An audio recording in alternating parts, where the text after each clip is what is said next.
లక్ష్మీదేవికి పిల్లలున్నారా లేరా? పురాణాల ప్రకారం మహాలక్ష్మికి ఒక పుత్రుడున్నాడు.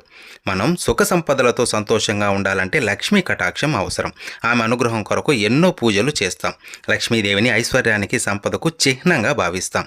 అందువలన ఆమె గర్వపడుతుందని భావించిన శ్రీ మహావిష్ణువు ఆమె అహం తగ్గించడానికి ప్రయత్నం చేస్తూ, ఒక స్త్రీ తాను స్త్రీగా పరిపూర్ణత సాధించాలంటే ఆమె తల్లి కావాలని చెప్పడంతో లక్ష్మీదేవి నిరాశకు లోనవుతుంది. ఆ క్రమంలో ఆమె పార్వతీదేవిని కలిసి తనకు ఒక పుత్రుని దత్తతగా ఇవ్వమని కోరుతుంది. అప్పుడు పార్వతీదేవి, నువ్వు ఒక చోట స్థిరంగా ఉండవు కదా, నా పుత్రుని నీతో ఎలా పంపేది అంటుంది. అందుకు లక్ష్మీదేవి, నిజమే, నేను ఒక చోట నిలకడగా ఉండలేను, కానీ నేను వెళ్ళిన ప్రతి చోటకు నీ పుత్రుని నా వెంట పెట్టుకుని వెళ్తాను. మొదట నీ పుత్రుని పూజించిన తర్వాతే నన్ను పూజిస్తారని చెబుతుంది. అప్పుడు పార్వతీదేవి సమ్మతించి గణేశుణ్ణి లక్ష్మీదేవితో పంపుతుంది. గణేశుడే లక్ష్మీదేవి దత్తపుత్రుడు. అందుకే దీపావళి రోజున మొదట వినాయకుడిని పూజించి తర్వాత మహాలక్ష్మిని పూజిస్తారు.